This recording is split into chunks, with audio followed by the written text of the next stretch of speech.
The way how Apple made their first dollar in sales and the way how they earned their first $1 million in sales was the same exact way. I hope this rings the bell, right? This gives you an idea that if you cannot make your first dollar in your business, could be a startup, could be a service business, could be something physical, it's a simple indication that you lack sales skills. There's only two things that could be wrong when you start a company and things are not going smoothly. First of all, of course, the product or service sucks. It's not something that people need or doesn't really solve the problem better than everything else that exists. Or second, you lack sales skills, right? That's what I said. If you can't make a single dollar from your product, if you can't convince people to give you $1 for whatever you're exchanging for the $1, well, you cannot make $1 million. And this is how simple it is. This is why I brought you the example of how Apple made their first dollar sale.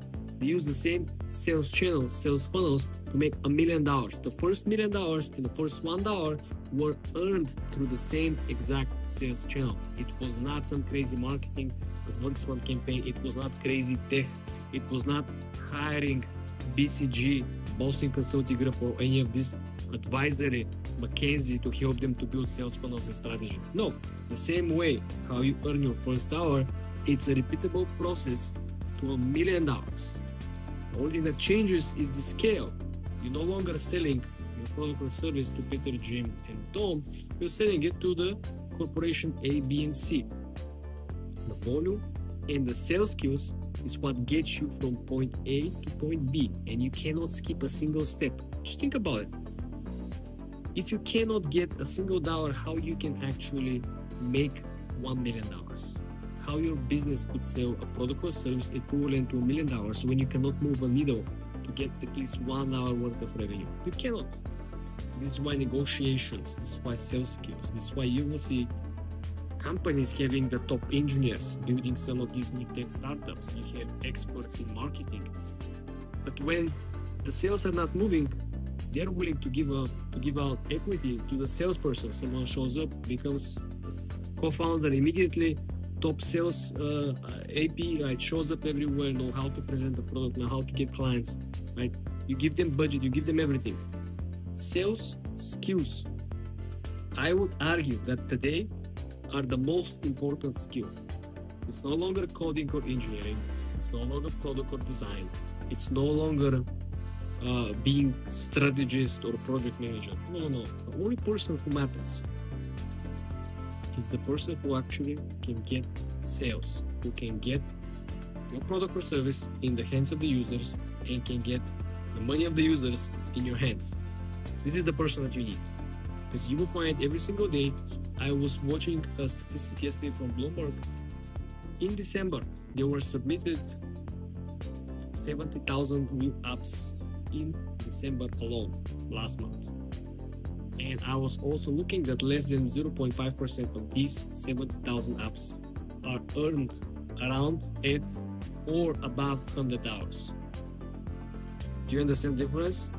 This is telling you, and I hope you understand and rings the bell, that anyone can build any app, website, service. Anyone can start any business, offline and online. Anyone can use the AI tools at least to be able to build something that is working. Anyone can run verification, build and attach Stripe accounts. Anyone can use AI avatar to create art and commercial, but no one can get sales. No one, regardless. Even OpenAI, even big companies, Anthropic, Claude, they cannot sell their product. That's why they pay influencers to plug their product into the videos, right? If the product was so good, back in the days, people were saying, why you don't see commercials for Porsche? Why you don't see commercials for Lamborghini or for Mercedes, right? Because people said the product is so good, it doesn't need to be advertised. People know about it, people want it. Well, it's no longer the case because there is a huge saturation everywhere, especially in technology where the barrier to entry is non-existing. Like I said, people quitting their accounting job and building like a small payment processing app for like a tips or something, and they're uploading it on Apple Store and they're charging people. They try to charge people, of course. Like I said, building is one thing, selling is a completely different thing. So if you're planning to build an app, if you're planning to start a business, applying to create a startup. Sure, you need an engineer, regardless of what you know about building AI. Because I built plenty of apps, I built also extensions, and I'm not an engineer, and I had pretty hard time figuring out learning. It's a very steep learning curve. So first of all, you need an engineer, someone in-house, co-founder, who can actually inspect all the code, fix all the bugs and mistakes, and make sure everything works smoothly. And of course, you need somebody who is able to sell. It would be absolutely amazing if you're the sales guy, if you already had experience selling, because the sales skills are very obvious. No one can question the work of the salesperson in the startup as a co-founder. When the guy shows up and shows the receipts and shows clients of $100,000 of revenue this month alone, well, no one can question the skills and the contribution of the startup, right? This is why you need these key figures. You need a salesperson, you need an engineer, and definitely if you have a marketing guy, it will be good, right? Because marketing is very important. Marketing takes a lot of time and takes curation. So the person who is in charge of marketing should be online all the time, should be aware of what is trending, what is working, what isn't working, and what new tools other marketers are using, right? Because the plethora of different AI avatar apps, but because you have a marketing expert in your team, co-founder, he knows that this one works and this one doesn't. He knows that this one gives you more credits and this one doesn't. He knows that this one actually have glitches and it cannot produce text and there's always misspells in text, while this one actually gives you crisp, clean, and accurate description inside the actual view, right? So this is why it is very hard to start a business alone. It is very hard to be in charge of everything, of building, promoting, of inspecting, of negotiating with the influencers, with creating budgets, right? Creating marketing campaign.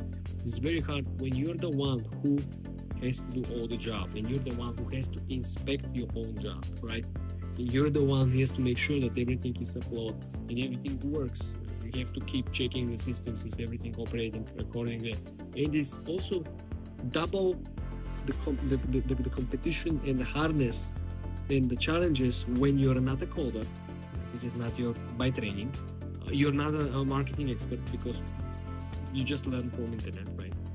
And on top of that, the worst scenario is that if you're not a salesperson, because I said many people are very good in sales. They sell like garbage products or service, but they make money. And people wonder, but why people spend so much money for this nonsense product? Like, just look at the brand selling like a fake leather jackets for like $2,000, and people say it's a faux leather.